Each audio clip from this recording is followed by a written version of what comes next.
না, যখন প্রোডাক্ট থাকে আমাদের দুই রকমের কস্টিং মেথড থাকে। একটা থাকে আপনার প্রসেস কস্টিং মেথড, একটা থাকে জব অর্ডার কস্টিং মেথড। আজকের ক্লাসে আমরা জব অর্ডার কস্টিং মেথড না, জব অর্ডার কস্টিং মেথড কি টাইপের প্রোডাক্টের জন্য আমরা ইউজ করি। আচ্ছা, ফার্স্টে প্রসেস কস্টিংটা বোঝাই। আসলে কোন টাইপের প্রোডাক্টের জন্য আমরা প্রসেস কস্টিং ইউজ করি।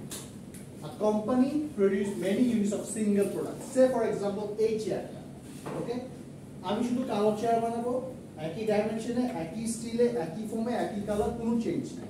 কাস্টমার আসবে, বলে ভাই এই কালো চেয়ারটা আমার 500 আইটেম লাগবে।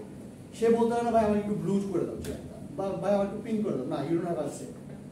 আবার একই রকম প্রোডাক্ট থাকবে, একই রকম, একটার সাথে আরেকটা প্রোডাক্টের কোনো ডিফারেন্স থাকবে না, ওকে। সেই টাইমে আমরা এই প্রসেস কস্টিংটা ইউজ করি। এই চ্যাপ্টারটাতে আমরা দেখব job order costing. Job order costing কি?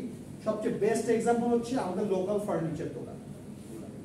ওখানে গিয়ে যদি আপনি বলেন যে ভাই আমি একটা টেবিল বানাবো, আমার একটা টেবিল লাগবে, সে কি আপনার ধাপটার দাম বলে দিবে?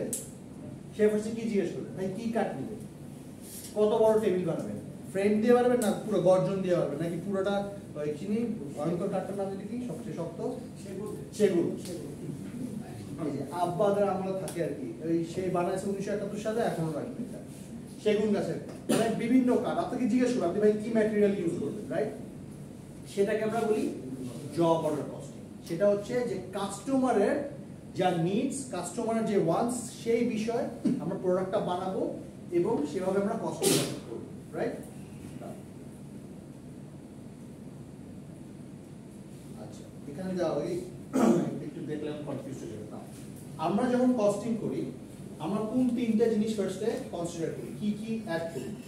মনে আছে আগের ক্লাসে দেখাইছিলাম কি কি অ্যাড করি। আপনি যখন একটা যে কোনো একটা টেবিল বানাবেন, ফার্স্ট আপনি কাস্টমারকে কি জিজ্ঞেস করবেন যে কি ইউজ করবেন? Material, right? ফার্স্টে আমরা কি বলি? ডিরেক্ট ম্যাটেরিয়াল, ওকে। ভাই আপনি কি কি ম্যাটেরিয়াল চান, রাইট? একটা হিসাব করি। তারপর আমরা ম্যাটেরিয়াল গেল, তারপর আমরা কি হিসাব করি? Sorry, labour. তারপর আমরা চিন্তা করবো যে আচ্ছা ঠিক আছে এই প্রোডাক্টটা যে বানাবে আমার কয়জন কারিগর লাগবে, বা সেই কারিগরকে আমি আমরা অনেক কারিগর থাকে না যে ডেইলি বেসিসে কাজ করে কারিগররা, তো আমি চিন্তা করবো যে ঠিক আছে তাহলে এই টেবিলটা আমি একটা কারিগরকে দিব, তাকে একদিনের মধ্যে আমার শেষ করতে হবে, ওই হিসাবটা করি আমরা। সো এটাকে আমরা কি বলি? Direct labour. এই দুটো গেল, ইজি। আর কিছু অ্যাড করবেন? টাইম। সরি, টাইম তো টাইমের সাথে কি সম্পর্ক? টাইম তো যে লেবারের সাথে এসে পড়বে, ফাস্টার ডেলিভারি না, এটা যে লেবারের সাথে এসে পড়বে, একটা যে ওভারহেড। এখন মনে করেন আপনার যেখানে আপনি যে কারখানায় বলেন, কারখানার একটা ভাড়া আছে, কারখানার একটা ইলেকট্রিসিটি বিল আছে, একটা ওয়াটার বিল আছে, হ্যাঁ, বা কারখানার একটা সিকিউরিটি গার্ড আছে, তার একটা বেতন আছে। সেটা মনে করেন তো সেটা কিভাবে আপনি একটা প্রোডাক্টের মধ্যে ঢুকাবেন? সেটাও থাকবে। এখন আপনার বাড়িওয়ালাকে জিজ্ঞেস করবেন আপনি 10টা টেবিল বানাচ্ছেন না 5টা টেবিল বানাচ্ছেন, আমার মাসের ভাড়া 50 টাকা, আপনি 50 টাকা দিয়ে দেন, আর এখানে আপনি যত ইচ্ছা টেবিল বানান। এখন সেটা ভাগ করবেন কিভাবে? সেই ভাগটার জন্য আলাদা একটা জিনিস আছে, খুবই বিচ্ছিরি একটা জিনিস আছে, সেটা ইনশাআল্লাহ একটু পরে দেখাবো। আচ্ছা, প্রথমত আমরা দেখি এই ম্যাটেরিয়াল আর লেবারটা আমরা কিভাবে ভাগ করি, ওকে না? আচ্ছা, কনফিউজিং লাগছে জিনিসটাকে? কনফিউজিং লাগছে? কনফিউজিং কিছু নেই, এর জন্য আগে বুঝলাম। একটু আগে কি বললাম, মনে করো আমার কাছে 3টা টেবিল আসবে, রাইট? এই 3টা টেবিলের 1 নম্বর অর্ডার, 2 নম্বর অর্ডার, 3 নম্বর অর্ডার। সো ওরা আমার কাছে বললো যে ভাই আমাকে এরকম এরকম এই অবস্থায় টেবিল বানাবেন। সো আমি ম্যাটেরিয়ালগুলো কি করলাম, এক একটা এখানে অ্যালোকেট করে দিলাম না, আমার ট্রেস করতে ইজি হয়ে গেল না, কাকে কতটুকু ম্যাটেরিয়াল দিলাম। সে টেবিল নাম্বার 1 কে আমি বলছে 2টা ইউনিট, 2টা বোর্ড দিলাম, 2টা বোর্ড দিয়ে আমি শেষ করে ফেললাম। 2 নম্বর অর্ডারকে আমি 3টা বোর্ড দিলাম, 4 নম্বর অর্ডারে আমি 5টা বোর্ড দিলাম। আমি ট্রেস করতে পারলাম না কয়জনকে আমি কত ম্যাটেরিয়াল দিয়েছি। সেম কেস লেবারের ক্ষেত্রে আমি ভাগ করতে পারবো না কাকে কত দিয়েছি। ট্রেস মানে এই টেবিলটা বানাতে আমার 2জন কারিগর লাগছে, একদিনে শেষ করছে। এই টেবিলটা একজন কারিগর, ট্রেস করা যায়? আচ্ছা না, একটা জব শীট, কে কখন জব কস্ট শীট দেখেছেন? কি আপনার কেউ গার্মেন্টসে আছেন? কে আপনি আছেন? আর পিছে আছেন স্যার? বাবা আচ্ছা যাই হোক, আচ্ছা অলরেডি স্যার আপনারা বলেন, এখন যখন আপনি মনে করেন স্টোর এরিয়াতে গেলেন, গার্মেন্টস আছে, আচ্ছা স্টোরে গেলেন, স্টোরে গিয়ে দেখলেন যে এখান থেকে 10টা র ম্যাটেরিয়ালস ছাড়লো, আপনি জিজ্ঞেস করবেন না কার সাইনে ছাড়ছেন বা কোন অর্ডার এগেন্সে ছাড়ছেন, ইস্যু করছেন, সেটা কিভাবে দেখেন আপনি? আজকে তো যে আমরা একটা রিকুইজিশন ফর্ম দেন না? আচ্ছা এখন মনে করেন আমার কাছে একটা অর্ডার, এখন আমরা একটু দেখি আসলে জব শিটে কিভাবে ক্যালকুলেট করা হয়, এটা একটু মান্যতা বলে তাও দেখাচ্ছি। আমার কাছে একটা অর্ডার আসলো উডেন কার্গো প্লেটের, ওকে, সো উডেন কার্গো প্লেটে আমার ম্যাটেরিয়ালস লাগবে, লেবার লাগবে, ম্যানুফ্যাকচারিং ওভারহেড লাগবে, ওকে। ফার্স্ট থিং আমার কাছে যখন অর্ডারটা আসলো, আমি ফার্স্টে কি করব, অর্ডারটা অ্যাকসেপ্ট করার পর কাকে পাঠাবো, আর প্রোডাকশন ম্যানেজার, প্রোডাকশন ম্যানেজার যখন রিকুইজিশন যাবে, প্রোডাকশন ম্যানেজার সেটা কাকে পাঠাবে, স্টোরকে পাঠাবে, রাইট, স্টোরকে বললো এই আমার রিকুইজিশন নাম্বার, রাইট, এই রিকুইজিশন এগেইনস্টে এটা হচ্ছে আমার অর্ডার, অর্ডার নাম্বার থাকে না আমাদের বিভিন্ন, আপনি ব্যাংকাররা বলবেন না, ব্যাংকাররা শুধু বলবে আমার আমার ইন্টারেস্ট হয়েছে, ইন্টারেস্ট দিয়ে যাবে, কিভাবে কি হচ্ছে সেটা আমার বিষয় না।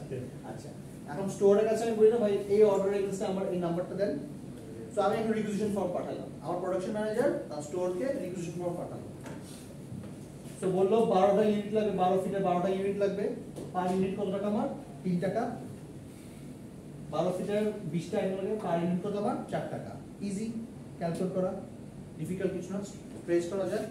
সেম অ্যাজ লেবারের জন্য, লেবারের জন্য আমি একই কথা বলতে পারি যে আমি বলতে পারি যে আমার একটা লেবার লাগবে, তাকে আমি 8 ঘন্টা কাজ করাবো, $11 পার ইউনিট দিব, এবং তার রেট কত, 88। এটা বেশি ফাস্ট যাচ্ছি, আচ্ছা এটা ইজি পার্টটা তো একটু ফাস্ট যাচ্ছে, যেটা একটু ডিফিকাল্ট পার্ট এখন আসবে সেটাকে স্লো চলে যাবে। এতটুকু বুঝে গেছে কর্মী হলো ম্যাডাম, বুঝছেন? কারণ আমি জানি আপনি বুঝেন নাই, আপনি বুঝছেন নাকি বলেন ম্যাডাম, আপনিও বুঝেন নাই, এই ম্যাডাম ক্লাসে ঘুমাই। আচ্ছা কতটুকু লেবার লাগবে, কতটুকু ম্যাটেরিয়াল লাগবে সেটা আপনি ইজিলি ক্যালকুলেট করবেন। না এখন আসে ঝামেলাটা, মানে এত ইজি হলে তো আমাকে এত বেতন দিত না, মানে অ্যাকাউন্টেন্টের তো এত বেতন থাকতো না, তাই না? কিছু রিজন তো বেতন আছে, এখন বেতনটা আপনার কোথা থেকে পাই? এই ম্যানুফ্যাকচারিং ওভারহেড, এই ভাড়াটাকে আমি কিভাবে করব? আমি কি যখন আমার ক্লায়েন্ট আসে, ক্লায়েন্টকে বলতে পারি ভাই আগে বানাই নি, দেখি কয় টাকা লাগে, তারপর আমি আপনারা বলবো না, আপনি তখন টাকা দেন, আমি বলতে পারবো না তাকে, তো তাকে তো আমার আগে থেকে বলতে হবে। এই দুইটা যখন সে আসে আমি ইনস্ট্যান্টলি বলে দেবো, কিন্তু আমার বাড়ি ভাড়া আমি তো জানি না, লাস্ট মনে করেন যে আমার ক্লায়েন্ট আসলো প্রথম 5 তারিখের মধ্যে, আমি তো জানি না পরের 25 দিন আমার কাছে কি ক্লায়েন্ট আসবে বা কি ভাড়া, আমি ভাগ করবো কিভাবে? ভাগ করবো কি, আমরা একটা জিনিস বের করি, pre determined overhead rate. Pre determined এই ওয়ার্ডটার মানে কি বলতে পারবেন? প্রি ডিটারমাইন্ড আগে থেকে একটা ধারণা করে নেওয়া, আগে থেকে একটা মন স্থির করা যে এত টাকা ম্যাডাম এটা ভালো বুঝবে। প্রি ডিটারমাইন্ড মানে আজকের থেকে প্রি ডিটারমাইন্ড মানে ঝগড়া করবো, ওকে? এই ম্যাডাম আমি খুব অপছন্দ করে, আমি বুঝেছি। স্যার আমি তো ঝগড়া করি না। না আমি যখনই বোর কোনো কোশ্চেন করি, এই ম্যাডাম সবাই একটা মুখে ম্যাডাম আমার শুরু করছে, ভাই খুব চাপে থাকে, ঝগড়াই করারই প্রয়োজন পড়ে। উনি বলে ছেড়ে দিচ্ছে। না স্যার, আমার হাজবেন্ডের সাথে আমার 12 ইয়ার্স, কিন্তু স্যার ঝগড়া হয় না। উনি ঝগড়া হয় না, কারণ উনি কথাই বলবেন। He is a very wise man. না আমি হাজবেন্ডের খান, he is a very wise man. কারণ আমরা বোকার মতন কথা বলি, রেজাল্ট সে জানে। এক্স্যাক্টলি, সে বলে কি কথা বলে লাভ নেই, ওকে তুমি যেটা বলছো সেটাই, এর মধ্যে 12 বছরকে লাভ দাও, ওকে লাভ না দিলেও বলো যে লাভ দিলে না কেন, সেটা নেক্সট 12 বছর আরো ঝামেলা যাবে তার উপর। He is a very wise man, আপনার husband is a very wise man. আমরা যারা কথা বলি তারা আমরা একটু বোকা, যাই হোক। আচ্ছা এটা গেল। সো ডিটারমাইন্ড মানেটা কি? মন স্থির করা, আগের থেকে ঠিক করা, রাইট? সো আমরা আগে থেকে ঠিক করবো কিভাবে? আমি কিভাবে জানবো আমার এই পুরা মাসে বা এই পুরা বছরে আমার এই ওভারহেড আসবে? কিভাবে আসে? আমরা প্রিভিয়াস ইয়ারগুলো দেখি, ওকে? আমি এই ফর্মুলাটা না দেখাই। আচ্ছা এখন মনে করেন, আমি একটা एग्जांपल দিই, মনে করেন আমার 10,000 স্কয়ার ফিটের একটা ফ্যাক্টরি আছে, সে 10,000 স্কয়ার ফিটের একটা ফ্যাক্টরি আছে, সেখানে আমি 5টা বা 3টে ইউনিট বানাই, 1 2 3, ওকে? এই ইউনিট ইউজ করে 5,000 স্কয়ার ফিট, ওকে এই ইউনিট ইউজ করে মনে করেন 2000 স্কয়ার ফিট আর এই ইউনিট ইউজ করে 3000 স্কয়ার ফিট আমি এখন ভাড়াটা কিভাবে ভাগ করতে পারি তাদের মধ্যে কি স্যার ও সরি 80%, 20%, 30%. কিভাবে ভাগ করলেন স্যার স্কয়ার ফিটে ভাগ করলেন জি আপনি এখানে 1000 স্কয়ার ফিট যদি হয় হ্যাঁ ঠিক আছে এখন আপনি এখানে বেসটা কি দিলেন স্কয়ার ফিট Square feet. তাই না এটাকে আমরা বলি অ্যালোকেশন বেস যে একজনকে আমরা অ্যালোকেশন রাখবো যে ভাড়াটা আমি কিভাবে ভাগ করব কোন প্রোডাক্টটা কত স্কয়ার ফিট জায়গা লাগছে রাইট লক্ষ্য করছে বা ইউজ করে এখন মনে করেন আমি স্যালারি কথা বলতে পারি একই কথা যে কোন ডিপার্টমেন্টে কত কত মানুষ আছে সেই হিসাবে আমি ভাগ করতে পারি রাইট বা ওইটা তো আমি ডাইরেক্ট লেবার হয়ে যায় এখন সিকিউরিটি গার্ড মনে করেন ঠিক আছে সিকিউরিটি গার্ড কি ওর কি এটা হিসাব ভিতরে 3টা প্রোডাক্ট বানাচ্ছেন না 5টা প্রোডাক্ট বানাচ্ছেন তার হিসাব কি আমি এই গেটটা গার্ড এখন মনে করেন যে সিকিউরিটি মনে করেন আপনার 10টা সিকিউরিটি গার্ড সবগুলো মিলে আপনার বেতন আসলে মনে করেন 1 লাখ টাকা সব সিকিউরিটি গার্ড মিলে 10 জন হ্যাঁ এই 1 লাখ টাকা ভাগ করবেন কিভাবে আপনি বলতে পারেন যে স্যার তাহলে স্কয়ার ফিটেই ভাগ করে দেন একই হতে পারে বলতে পারি না যে প্রোডাক্ট নাম্বার 1 50% নিল প্রোডাক্ট নাম্বার 2 20% প্রোডাক্ট নাম্বার 3 30% এভাবে বলতে পারি না ধরলাম কি কোন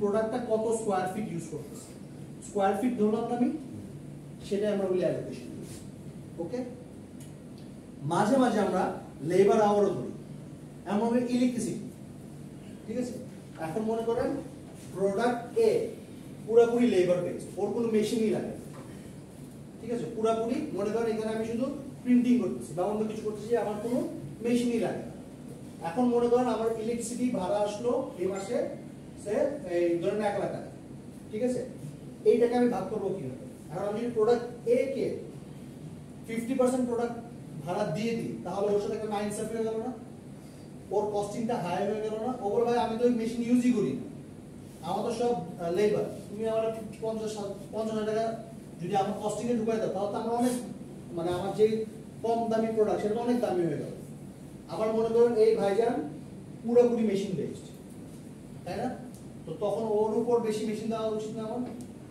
তখন আমি কিভাবে হিসাব করলাম মেশিন আওয়ার ওকে কে কত মেশিন আওয়ার বললাম যে আমার পুরো ফ্যাক্টরিতে মেশিন আওয়ার ছিল সে 10,000 আওয়ার 10,000 ঘন্টা মেশিন ইউজ করছি ওকে তখন আমি বলতে পারি না যে ঠিক আছে 10,000 ঘন্টা ইউজ করছো এটা কেটে দিই মনে করেন সে ইউজ করলো 1,000 ঘন্টা ওকে সে ইউজ করলো 5,000 ঘন্টা আর সে ইউজ করলো 4,000 ঘন্টা রাইট তখন আমি বলতে পারি না এই 1 লাখ টাকাটা মেশিন আওয়ার বেসিসে ভাগ করে দাও এই বেসিসে মানে কি এটাই হচ্ছে আমার অ্যালোকেশন বেস ওকে কোম্পানিরা মাঝে মাঝে মাল্টিপল অ্যালোকেশন বেস ধরে ওইটা একটা ভয়ঙ্কর চ্যাপ্টার আছে এটার জন্য অ্যাক্টিভিটি বেসড কস্টিং এটা খুবই সুন্দর একটা ভয়ঙ্কর চ্যাপ্টার এখন আমরা ইজি চ্যাপ্টার এখন আমরা দেখছি যে পুরো কোম্পানিতে শুধু একটাই অ্যালোকেশন বেস হচ্ছে আমরা এবং সেটা হতে পারে আইদার লেবার আওয়ার বা মেশিন আওয়ার ওকে আমি লেবার আওয়ার দিয়ে আপনাদের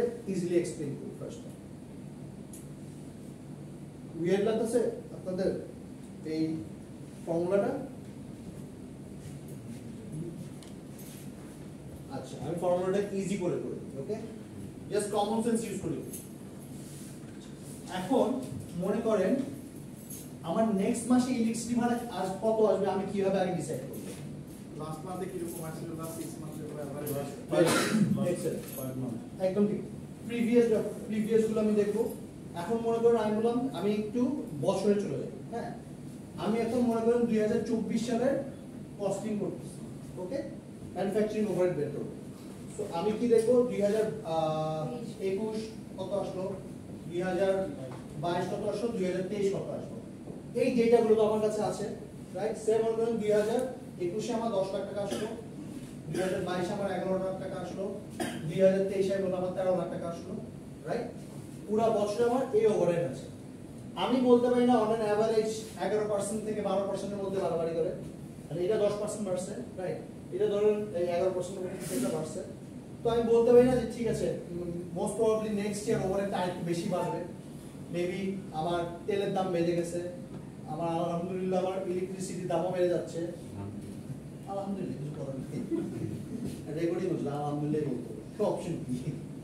না, আমি ধরতে পারি যে আমার 13% না, হ্যাঁ আমি ধরলাম আমার 20% বেড়ে গেছে।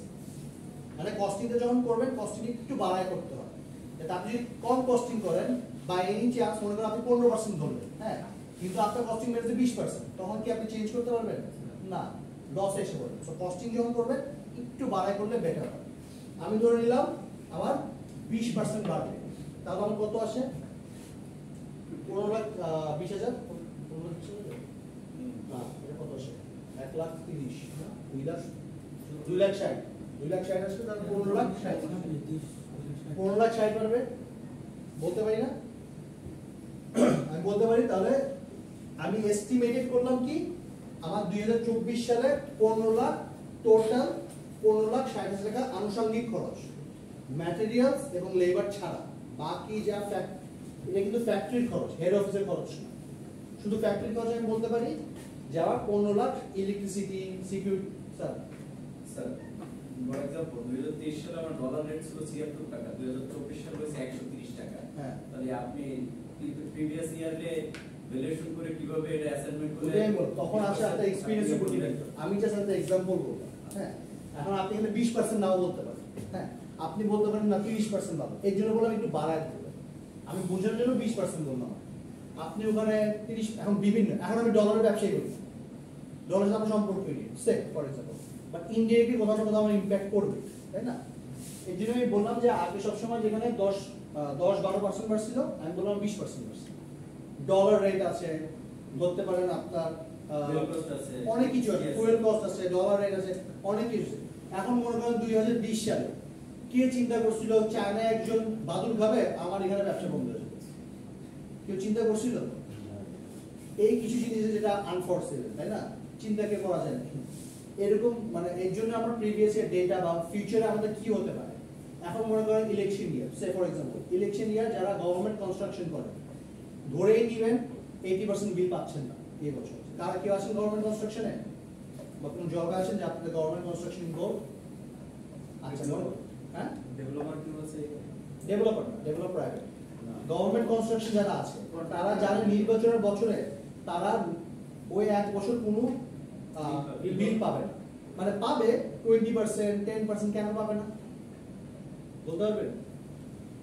ওই একটা বছর গভর্নমেন্টের সব অ্যালোকেশন চলে যায় ক্ষুধার্তদের ফিড করো, এক বছর যে ওদের ফিড করো বা ওদের ভালো মতন রাখো, হ্যাঁ তখন আপনাকে যে ব্রিজ বাই ব্রিজ পরের বাকি 4 বছর না ওখানে তোমার টাকা দেবো, এই এক বছর আমি একটু খাওয়াই, মানে এক বছর পর আমার তোমার যে পরের বছরে আমি আরেকটা ব্রিজ দিব যেন দরকার নাই, হ্যাঁ সেটার জন্য তো আমার আজকে খাওয়াইতে হবে। যাই হোক স্যার এটা কিভাবে করব? কারণ প্রত্যেকটা ডিপার্টমেন্টের যে সেকশনটা জুন মাসে সিলেক্টেড হয়ে যায়, যেমন উন্নয়ন বরাদ্দ যেগুলো বিভিন্ন প্রজেক্টে বরাদ্দ ঠিক হয়ে যায়, কিন্তু বরাদ্দ থেকে আপনি টাকাটা আপনি কিভাবে নিয়ে ওখানে দিবেন? সরি এলজিডি টাকাটা কিভাবে নেবেন? পিডব্লিউডি টাকাটা কিভাবে নেবেন? এলজিডি থেকে বলে ওর টাকা ছাড়লামই না, ওকে আমি বরাদ্দ দিছি, আমি কি ওর টাকা অ্যালোকেট করছি এখনো? সেটা ঠিক আছে, তাহলে আমি তো চেঞ্জ করতে পারি, এটা তো করোনার আয়াত না যে আমি চেঞ্জ করতে পারছি। আমি ওকে বললাম তোমাকে অ্যালোকেট করছি, ঠিক আছে তোমার থেকে আমি নিয়ে নিলাম, তুমি এখন দিলাম না, তোমার থেকে আমি নিয়ে নিলাম। আপনি দেখবেন যারা গভর্নমেন্ট কনস্ট্রাকশনে আছে তারা এটা ওই যে ওই এক্সপিরিয়েন্স যেটা আছে, এই জন্য আমি লাস্ট 3 বছর দিচ্ছি এক্সপিরিয়েন্স হিসেবে। এখন মনে করেন নেক্সট ইয়ারও বাই এনি চান্স খারাপ হতে পারে, নেক্সট ইয়ার ভালো হতে পারে, হ্যাঁ অনেকে অনেক কিছু বলতে পারে, রাইট? তো সেটার উপর ডিপেন্ড করে। আচ্ছা বাট কোথা থেকে আসি এটা তো বুঝছো, যেটা আপনি বলতেছেন ওগুলো হচ্ছে অনেক এক্সপিরিয়েন্সের অনেক কিছু ব্যাপার, এর জন্য অ্যাকাউন্টেন্ট অনেক বেশি টাকা কামায়, যে আমাদের ওই কিছু আপনি ফিউচার তো পুরোপুরি প্রেডিক্ট করতে পারবেন না, কাছাকাছি যেতে হবে। যাই হোক এর জন্য এটা প্রি ডিটারমাইন্ড, ওকে? এখন একটু আগে যে বললাম অ্যালোকেশন বেস, আমি মনে করেন আমার কোম্পানির বললাম যে এই যে অ্যালোকেশন বেসটা আমি লেবার আওয়ার, আমার কোনো মেশিন নেই, ওকে আমি ম্যাক্সিমাম আমার লেবার আওয়ার, আমি বললাম যখন আমার ম্যানুফ্যাকচারিং ওভারহেড 10 লাখ টাকা ছিল, আমার 2022 সালে আমার লেবার আওয়ার ছিল সে 10,000 ঘন্টা, সরি 10K 10,000 ঘন্টা, ওকে? তারপর বলতে পারি এখানে আমার 11 ঘন্টা, সরি 11,000 ঘন্টা, আর এখানে ছিল 13,000 ঘন্টা, রাইট? মানে একই রেটে আমি যাবো ইজি করার জন্য। ওকে, সো আমি বলতে পারি যে ঠিক আছে আমার এবারও যদি 20% ইনক্রিজ করে আমি বলতে পারি আমার 15,060 ঘন্টা হতে পারে। কেউ কি এটা কনফিউশন আছে? অ্যালোকেশন বেসে কি বুঝছেন যে আমি কি হিসাবে আমার এই ম্যানুফ্যাকচারিং ওভারটা ভাগ করব। একটু আগে আমরা ফ্যাক্টরি স্কয়ার ফিট হিসেবে ভাগ করছিলাম না, এখন আমরা ভাগ করছি লেবার আওয়ার। ওকে, সো আমি যদি বলি যে আমার যখন 15,60,000 টাকা আমার ম্যানুফ্যাকচারিং ওভারহেড হবে, আমি তার এগেইনস্টে 15,600 ঘন্টা লেবার আওয়ার ইউজ করব, রাইট? তাহলে পার লেবার আওয়ারের এগেইনস্টে আমার কত ওভারহেড হচ্ছে? 10 $10। তার মানে আমি এটা বলতে পারি যদি একটা প্রোডাক্ট আমার বানাতে 8 ঘন্টা লাগে, সেই প্রোডাক্টের জন্য আমি আমার ম্যানুফ্যাকচারিং ওভারহেড 8 আওয়ার নিচ্ছি, আমি বলতে পারি $80 আমি অ্যালোকেট করব। কার কনফিউশন? কার এখানে কনফিউশন?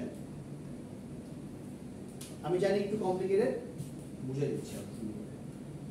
এই যে ডিভিশনটা বললাম না আমি, হ্যাঁ, এটাই হচ্ছে ফর্মুলা। মাথায় রাখবেন এটা কিন্তু অলওয়েজ ফর্মুলা ফার্স্ট লাইন কি estimated. Okay, it's always estimated, কারণ এটা তো আমার প্রেডিক্টেড, আমি তো জানি না আসলে এটা হবে না। এর জন্য কোম্পানি কি করে, এই অডিটররা করে মাঝে মাঝে, ওরা কিন্তু প্রতি মাসে ট্র্যাক করে যে আসলে কি আমি যে 15 লাখ টাকা ধরছি মাসে, আসলে কি আমি 15 লাখ টাকার মতো যাচ্ছি না। সে কিন্তু বাজেট দিয়ে দেন আমরা প্রতি বছর, তাই কিন্তু আমি বাজেট দিয়ে দিচ্ছি অলরেডি, ভাই তুমি কিন্তু এটা বেশি ইউজ করতে পারবে না, কারণ আমি খরচ এর রেখে, তুমি যদি 15,000 ঘন্টা ইউজ করতে চাও তুমি কিন্তু 15 লাখ টাকা বেশি খরচ করতে পারবে না, তোমার এটা বাজেট। একটা ম্যাথ করি একটু ক্লিয়ার হবে তাহলে।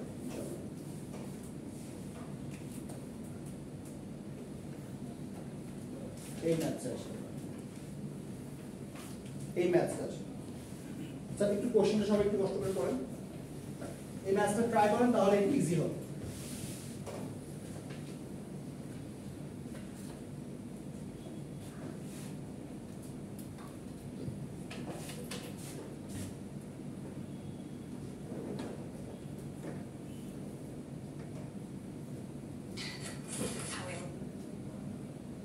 আচ্ছা, ফার্স্টে কি বললো? জব WR, এখানে আমরা একটা অর্ডার পেলাম। ওকে, অর্ডারে ম্যাডাম আপনি পুরো সব কিছু লিখতেছেন, পুরো কোশ্চেন লিখতেছেন, পুরো কোশ্চেন লিখতেছেন? না না, প্রবলেম নাই, সেটা বিষয় না, কিন্তু পরীক্ষা বা কোশ্চেন লিখেন না না স্যার, এটা হলো 5 লাইনের কোশ্চেন, ম্যাথসটাও 5 লাইন। ওকে, মাথায় রাখবেন এই কোর্সটা is all about common sense, অনেক বড় ম্যাথস করতে হবে না। এখানে দেখেন কোশ্চেন আমি অনেক কথা বলবো, কিন্তু অর্ধেক কথা ইউজ করতে হবে না। ফার্স্টে কি বললাম, জবটা আসলো, আমি এখানে কি চাচ্ছি, what be the recorded as the cost of job, মানে এই যে অর্ডারটা পেলাম এটার খরচটা কত হবে। ওকে, না খরচের কস্টের ফর্মুলা কি আমাদের? সুবিধা ম্যাডাম একটু কনসেন্ট্রেট করেন তাহলে বুঝবেন। আমরা যখন কস্টিং বের করি আমাদের ফর্মুলাটা কি? Direct materials plus direct labour plus manufacturing overhead, right? So আমার এখানে ডিরেক্ট ম্যাটেরিয়ালস কত? আমি বললাম যে আমার ডিরেক্ট ম্যাটেরিয়ালস হলো $200, রাইট? Straight forward online. তারপর আমি বললাম যে আমার 10 ঘন্টা লেবার আওয়ার লাগবে, তার এগেইনস্টে আমি $15 করে একজন লেবার আওয়ারকে দিচ্ছি। Easy, right? 10 ঘন্টা লাগলো 15, সো এইটা এসে কত আসলো? 200 প্লাস 150, তাই না? এসে বলো এখন আসলে কি ঝামেলা কি হলো বলো? Total overhead, sorry estimated total overhead for the year was 760, মানে কি এই বছরে আমি ধরে নিয়েছিলাম যে আবার $7,60,000 ওভারহেড আসবে। সো আমি ওই যে উপরে যে একটু আগে ডিভিশন করলাম পেয়ে গেলাম না, উপরের পার্টটা মাথায় থাকবেন। এই যখন আপনি POHR বের করবেন, এই যে প্রি ডিটারমাইন্ড ওভারহেড রেট, এটা ছোট ফর্ম হলো POHR। হ্যাঁ, POHR যখন বের করবেন সব সময় উপরে থাকবে আপনার নেক্সট বা এস্টিমেটেড ওভারহেড। ওকে, এস্টিমেটেড ওভারহেড কত আমার? 7,60,000 এস্টিমেটেড ওভারহেড। আমার অ্যালোকেশন বেস কি? ডিরেক্ট লেবার, তাই না? এস্টিমেটেড, যখনই এস্টিমেটেড ওয়ার্ডটা দেখবেন তার মানে হচ্ছে ভাই একে পিওএইচ এর ইউজ করতে হবে, ঠিক আছে? এস্টিমেটেড ডাইরেক্ট লেবার আওয়ার হচ্ছে 20,000 ঘন্টা, রাইট? সো আমি বলতে পারি এটাকে আমি 20 দিয়ে ডিভাইড করব, কত শেপ হবে?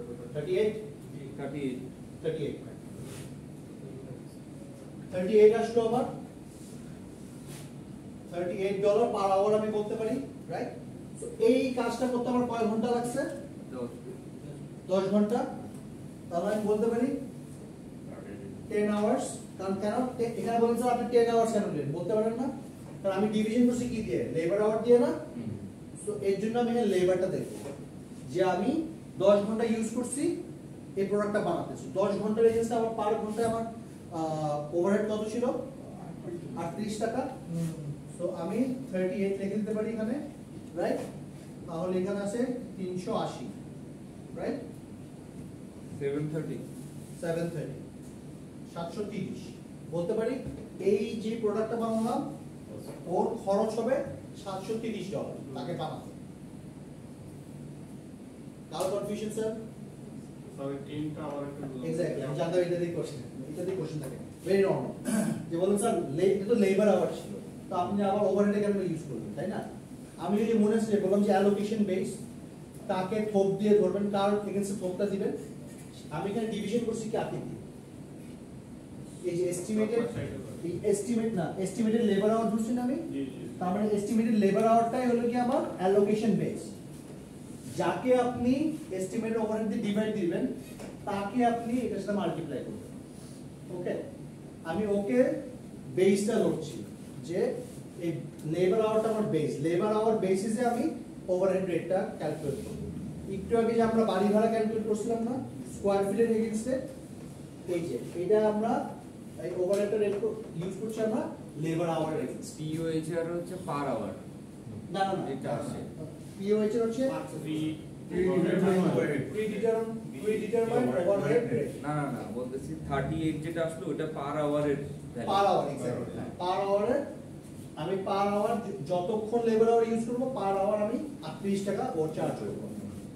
মেবি ওর আমার কোম্পানি লেবার বেস হ্যান্ডক্রাফট থাকে না কিছু, হ্যান্ডক্রাফট মেবি আমার কোম্পানি বা টেইলার, হ্যাঁ ওরা এভাবে ক্যালকুলেট করলো যে আমি লেবার আওয়ার অনুযায়ী হিসাব করব। বুঝা গেছে? এটা সলিউশন না থাকলে ডোন্ট ওয়ারি, সলিউশন দেওয়া আছে। ম্যাথটাও তো 5 লাইন না, 2 3 4 5, কোশ্চেনটাও 5 লাইন, ম্যাথটাও 5 লাইন। এইখানে যে মানে এর আগে যে আমরা 10 গুণ করলাম এটা হচ্ছে যে তাহলে হচ্ছে এটা হচ্ছে যে আপনি যে লেবার ইউজ করবে তাদের কত ঘন্টা ইউজ করবে তার রেট হচ্ছে $15। লেবার বলছে ভাই আমি তোমাকে পার ঘন্টা $15 চার্জ করবো, আমি 10 ঘন্টার মধ্যে তোমার কাজ শেষ করি। 20টা লেবার ইউজ করতাম সাপোজ 20টা, আচ্ছা হ্যাঁ 20টা তো হ্যাঁ। তাহলে এখানে একটা লেবার আমি বললাম একজন লেবার ইউজ করতেছে, তখন আপনি ইনটু 20 করে দিতেন। মানে একজন লেবার বলছে আমি 10 ঘন্টা ইউজ করব, আমি তোমাকে $15 চার্জ করবো। এইভাবে আমি এটা মানে ইজি করে দিচ্ছি কোশ্চেনটা, পরীক্ষা ওয়ে পেঁচাবো আপনি যেটা বলছেন না তাই হচ্ছে এইখানে কি তাহলে ওই ইয়ারটা তো আরো কিছু থেকে 20 গুণ হইতো না না 38 আর 20 গুণ না, আমি তো লেবার আউট করছি। এখানে লেবার কোয়ান্টিটি বলা এখন মনে করেন সে বলল 20টা লেবার, প্রতি লেবার 10 ঘন্টা কাজ করবে, তাহলে কত হতো? 200 ঘন্টা। আপনি এখানে রেট দেখবেন, আপনি এখানে ঘন্টা দেখবেন সে কতক্ষণ ইউজ করতেছে, কয় ঘন্টা ইউজ করছে। এখন মনে করেন আপনি ইলেকট্রিসিটি বিল 10 জন ইউজ করলে যে ইলেকট্রিসিটি বিল আসবে, 15 জন ইউজ করলে একই ইলেকট্রিসিটি বিল আসবে, একজন ইউজ করলে একই বিল আসবে। এই ম্যানুফ্যাকচারিং ওভারটা হচ্ছে আপনার যে আনুষঙ্গিক খরচটা। বাড়িওয়ালা তো আপনাকে বলে নাই যে ভাই তুমি 10 জনের বেশি লেবার নিতে পারবে না। সো বাড়িওয়ালা তো আমি মাসে শেষে 50,000 টাকাই দিব। সো ওকে আমি 10টা দিলেও 50,000, 5টা দিলেও 50,000। এটার সাথে নাম্বার অফ লেবারের কোনো সম্পর্ক নাই, নাম্বার অফ আওয়ার্স এর সম্পর্ক। বুঝা গেছে? বিএতে যে 350 লেখছে এটা কি ডলার কোনটা স্যার?